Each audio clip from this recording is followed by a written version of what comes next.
We are live. Happy Thursday, everybody. This is the Cleverly Changing Podcast, the live version. I know many of you have been joining us from day to day, and we are very excited to have a special guest with us today. I'm Elle from the blog cleverlychanging.com, and I talk about finance, health and wellness, and also parenting and homeschooling. So I invite you to take a look at my site and also to get to know the podcast, because many of us are homeschooling, or virtual schooling, or remote learning, just doing it all for the very first time. And the podcast was created to provide support for you and your families. So share this podcast with a friend, let people know about these discussions, and you can catch the replay on YouTube or right here on Facebook. So if you are watching the replay, just leave the word replay in the comments section if you're watching us later on. But we want you to engage. So please feel free to leave in the comments section that you're here, to say hi to us and engage. We want to hear from you because this conversation is made to support you and your families. All right, Miriam, introduce yourself so that everybody will know who you are. Hi, I'm Miriam. I am one of the co-hosts of the Cleverly Changing podcast. I am mama to 4 babies, 12, 7, 5, and 3. And I am a budding urban farmer and a writer and editor as well. Yes. So welcome, Joyce. Can you tell everybody who you are? So my name is Joyce Brewer. I live outside Atlanta in Decatur, Georgia. My blog is mommytalkshow.com. I tell people in my pre-mommy life, I was a local TV news anchor and reporter in Youngstown, Ohio, Columbia, Missouri, Kansas City, Jackson, Mississippi. And then I came here to Atlanta and I got married, pregnant. We got engaged, married, and pregnant all within 3 months. And now we live here with our son, who is 10 years old. My husband still works in TV. I don't work in TV full time. Sometimes I pop up on TV stations when they want to know what I think about different things, about parenting and my opinions. And we, like everyone else, are going into this new school year, Elle, like, what the French toast are we supposed to do? Yes, absolutely. So I really wanted to have this conversation because I know that there are some people who are thinking about homeschooling, and there are some people thinking about virtual schooling, and they are completely different. They are not the same. And so we had a conversation on Tuesday with an educator who talked about distance learning, virtual learning.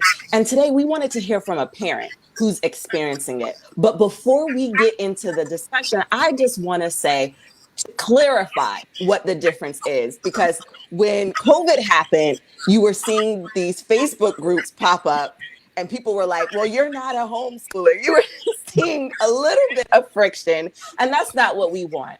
I want people to feel supported and embraced. But there is a difference. There's a difference. I'm a homeschooler. I have always been a homeschooler, and there's a difference. And I think whatever you choose to use to educate your kids is respectable. Whether you're doing it as a homeschooler or doing it as a virtual learner, it is okay. That just means that as a family, that's the choice that works best for you all. And that is perfectly okay. But a homeschooler is a person who is the parent is responsible for that child's education. So in the state of Maryland, we have to meet with our superintendent twice a year, and we have to show what regular instruction our kids have received. And so in other places, in other states, it's going to be a little bit different for homeschoolers, but the parents are still primarily responsible for their child's education. It doesn't mean you can't hire tutors or other people to do certain things to educate your child. It just means that responsibility is going to fall on you, and you are the one who will have to answer about your kids' education.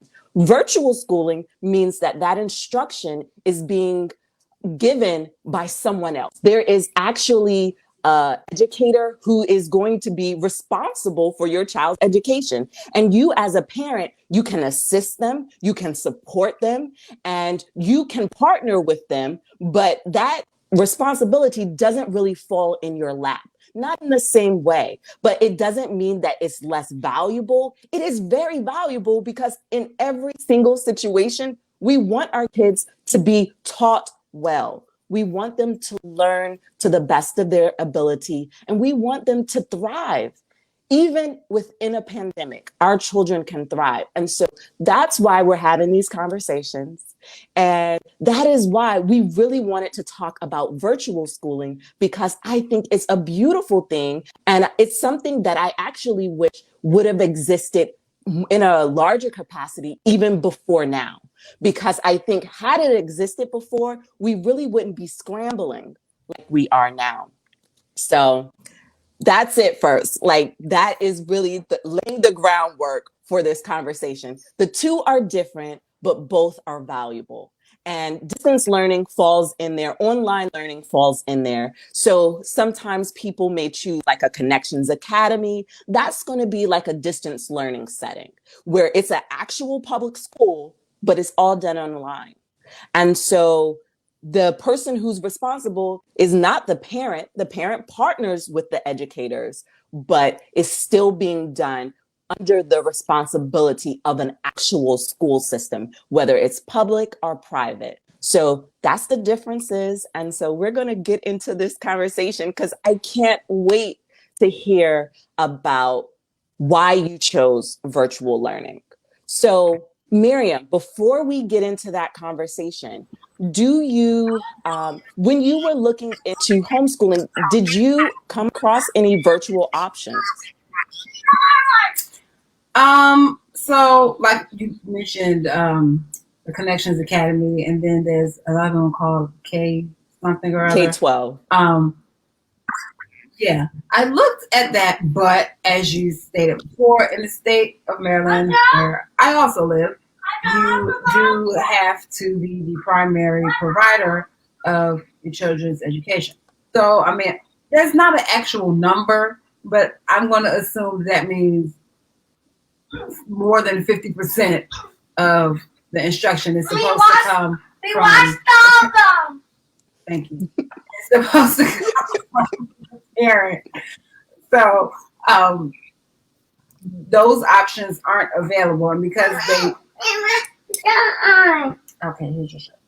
And so because our state doesn't allow for that, if you go online and you put in your address and everything, which they do ask for first, it'll tell you no options are available in your area because it's seriously because it's not legal for them to do that. So I quickly learned that, I really am going to have to, do this myself, which was scary at first. But, I really, embraced. Stop it, please. I really embraced the challenge, and I'm so glad that I did because we've been making, some very great strides.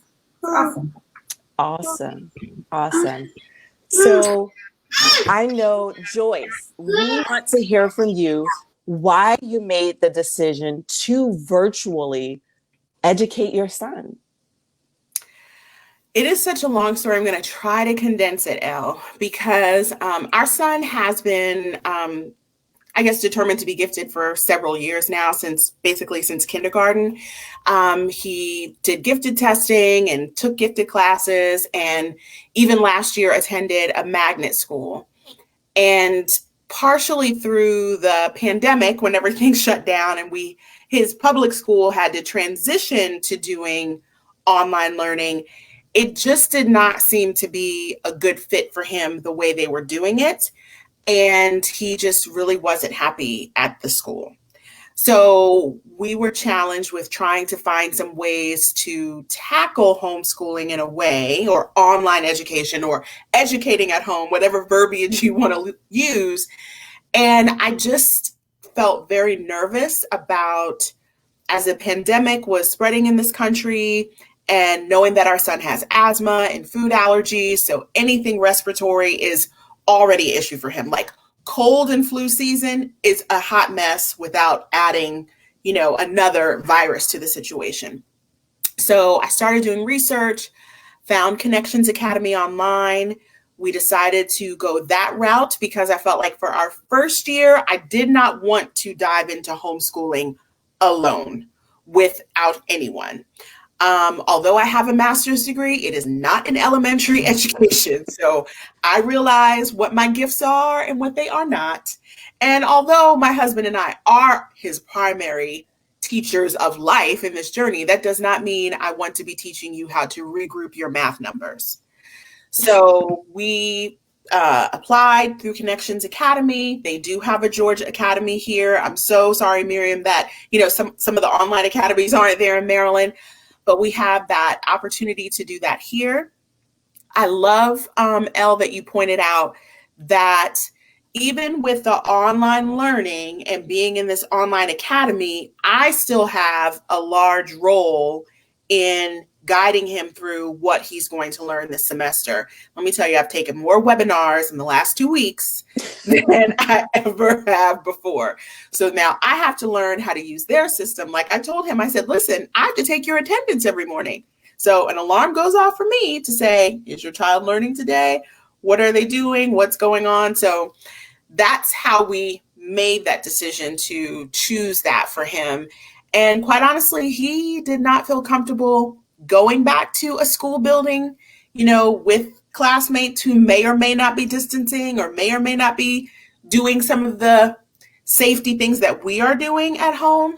And I was very hesitant because although our county has decided to do online learning initially, what happens when they decide that it's okay for kids to come back to school and we don't agree with that timeline? So I felt like for us, for this year, we're going to take this year, do online learning through this academy, see how it works. Maybe next year when he's in 6th grade, we will go back to a school building and a school setting.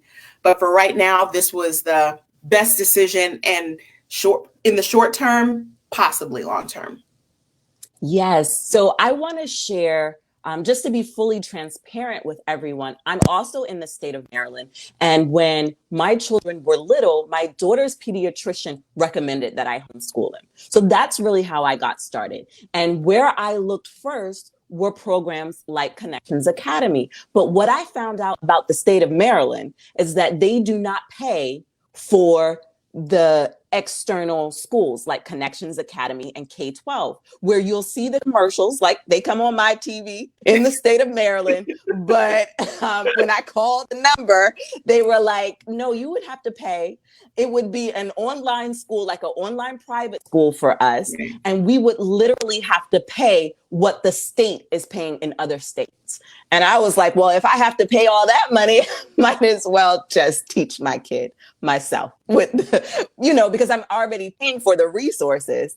And so that's really one of the reasons why I started homeschooling. But I do respect those programs because they give you everything that you need to actually educate your kid, from computers. There's also, I believe, a stipend for internet access. And so it's an attractive option that parents can definitely look into. So it does, again, everything is different from state to state. We live in the United States, but there is not any streamlined processes in any of it. So everywhere is going to be a little bit different. So you have to do your own research. But when you do, there are support systems. And I love that Connections Academy exists because there are a lot of parents who are apprehensive about taking on that responsibility all on their shoulders, especially when they work. So most people, even though you may see stay-at-home moms, they're probably doing something on the side. Like, people aren't just twiddling their thumbs all day, waiting for their kids to come home. They are working, they are doing something. And with the internet, there are so many different things. And so something like Connections Academy allows you to work and your kid to get that same sort of public education. So I thought that was just, I think it's a great option. And I respect the fact that you did your research and looked into it, because you had opened the communication lines with your child and you said, hey, what is best for you? And that's what we have to do as parents. We also have to talk to our kids, because it's their lives too. And I know people are like, oh, well, they're kids, they don't know anything. But when you're doing things like this that deal with them, and especially in this unprecedented time, you want to take their feelings into account. Right. You want them to feel loved, valued, like they can make decisions. Like kids don't just turn 18 and learn how to make decisions for themselves. Okay.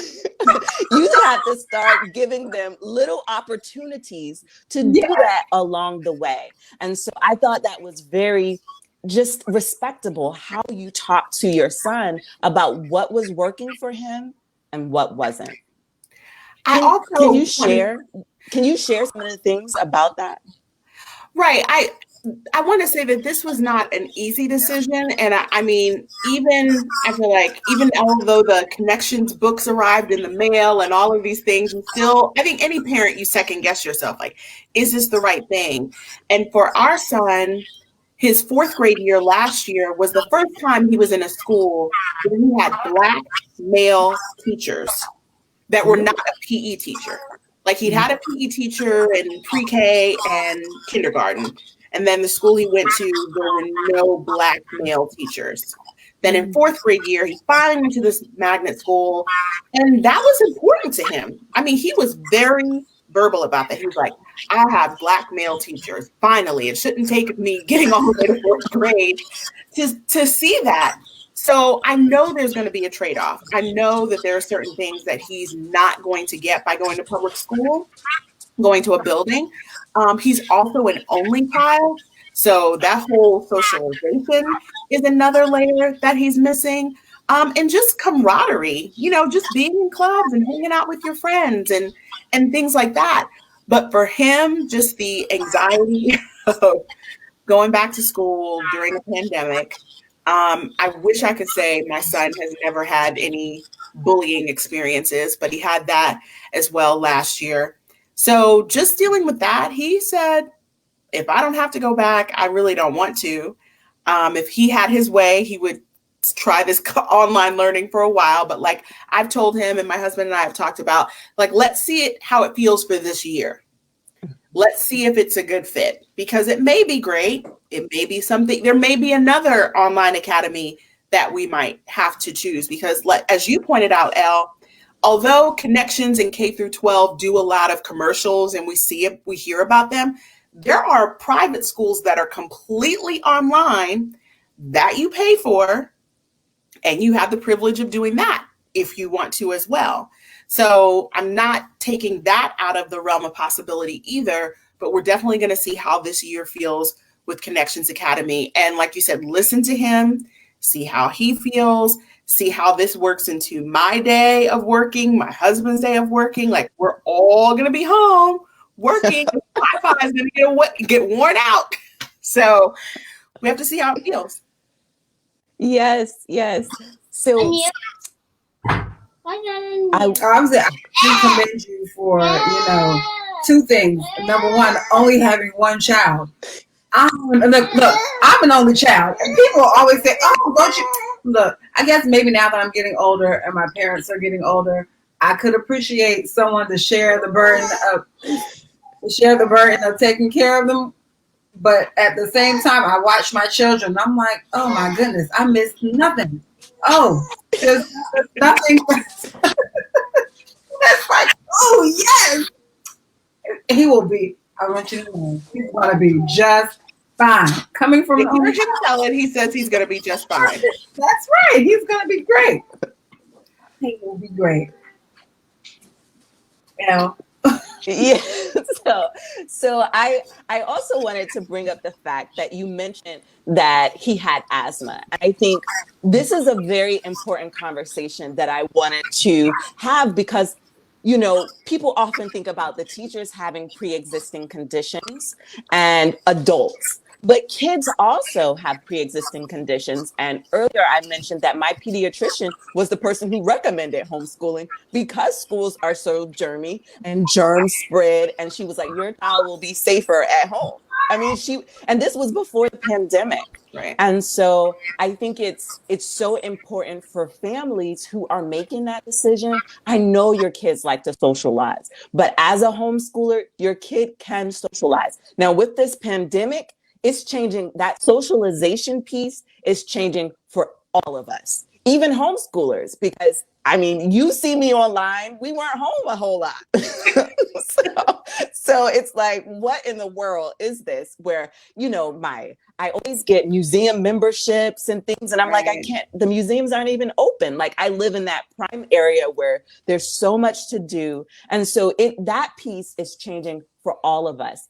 But the good news is it is changing for all of us. That means collectively we can collaborate. We can come up with online book clubs. We can come up with things for kids that help them socialize in different ways. So that could be, my neighbor said to me just this week, she said, we should do a dinner together, a physical distance dinner, where I guess we all sit 6 feet apart and we're gonna eat together. I mean, I don't know. She'll tell me how it works, but I'm open to it, because I think as humans, we all need that camaraderie. We need that socializations. We are not islands.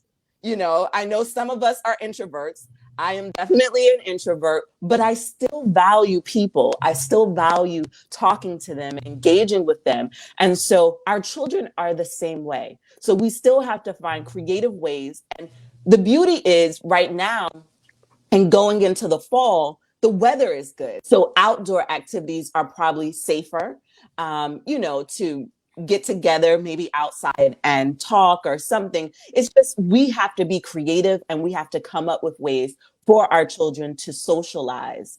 And I think that is going to be probably our greatest challenge, but it is something that can be achieved. And for kids who have these, health conditions, it's something that we have to do. Like, in terms of, I'm a parent of a child with special health needs, and my daughter, she is very social and we used to go to co-op and she misses co-op. She talks to her friends on Zoom. They set up their own Zoom calls. And, I've become more lax when it comes to their screen time because I'm not a big person of screen time, but I do recognize they have to do something to engage with their peers. So, we do have to be flexible in thought regarding that as well.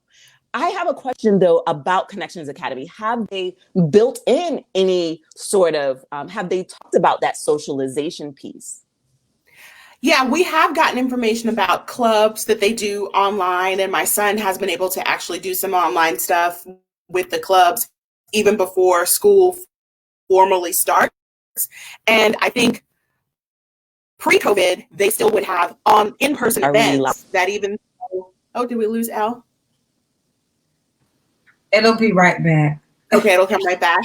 I'll just keep answering her question. So even though, go ahead, Ella. Can you all hear me? Yeah, we can't see you.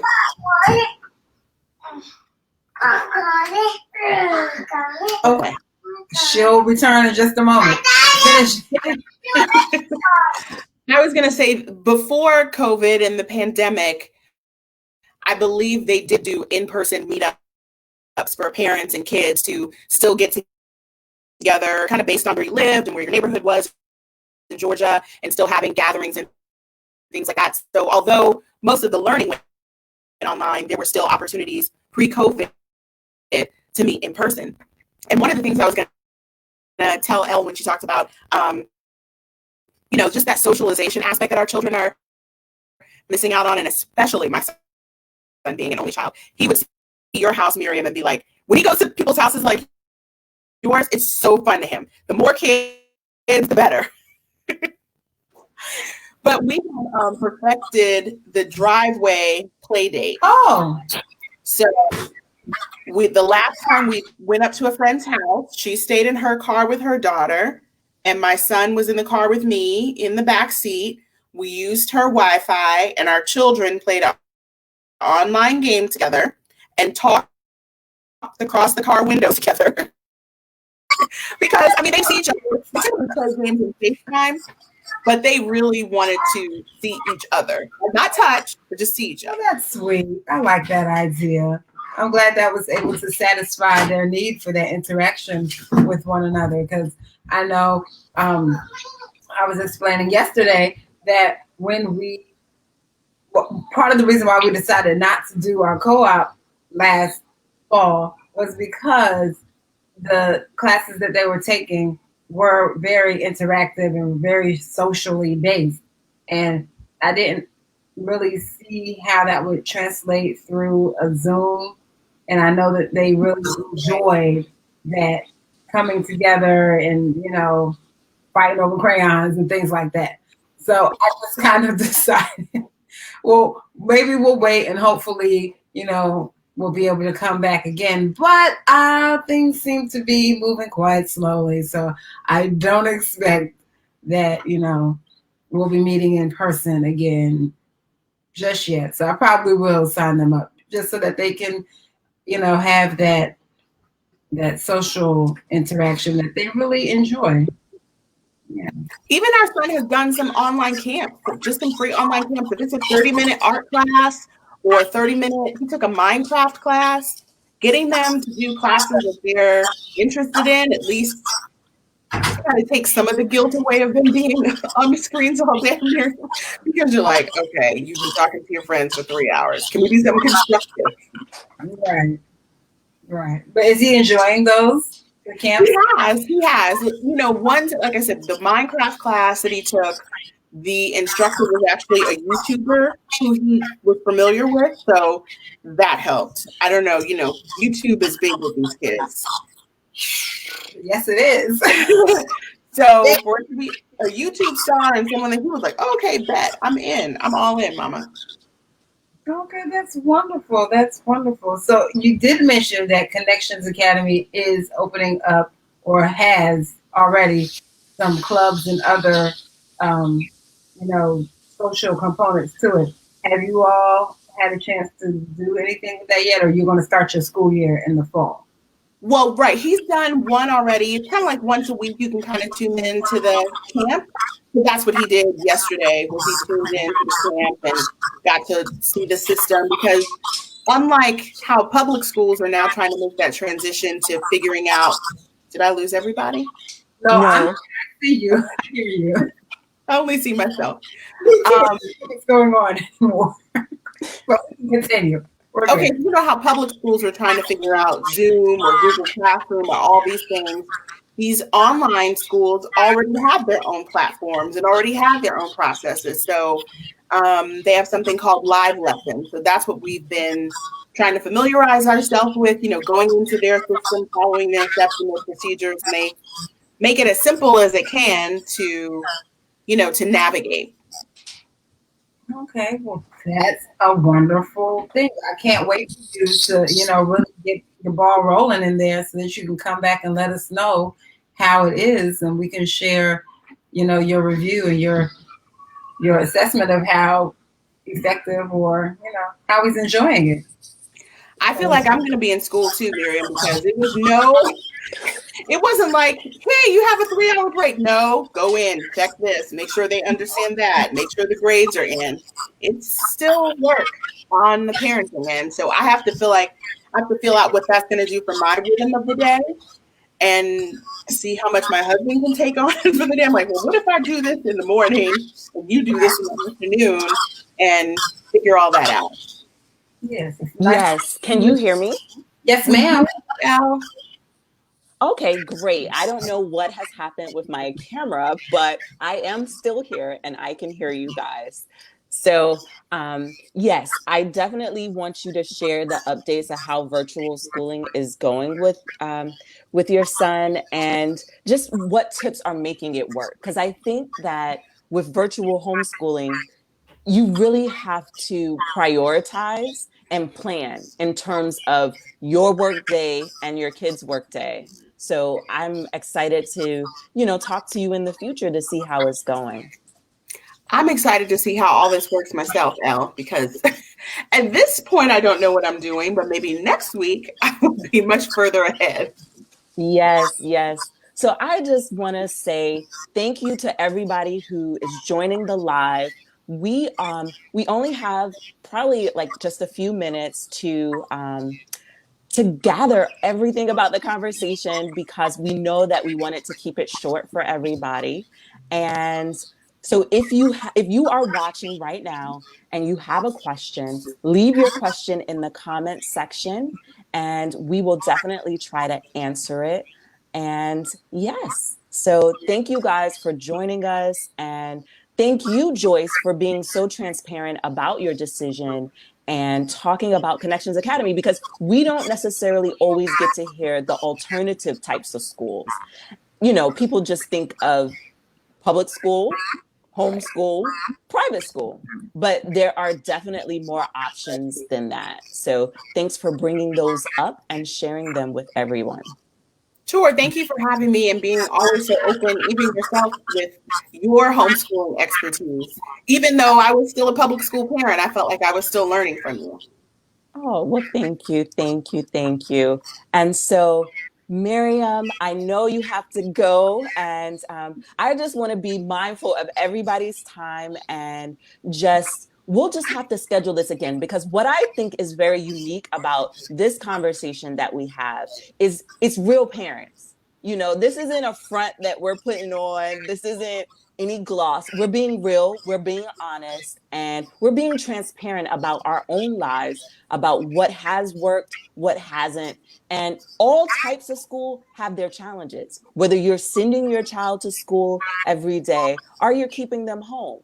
And so us as a community, this is where the village comes in. So we're not able to have a physical village right now during the pandemic, but we can create this virtual village where we can get together, support one another. And so if there's, I know about being home with my kids all day. And so that's something that I can share with other people. Like, how do you cope with that? How do you practice self-care with that? So we'll have to have a future conversation about that piece.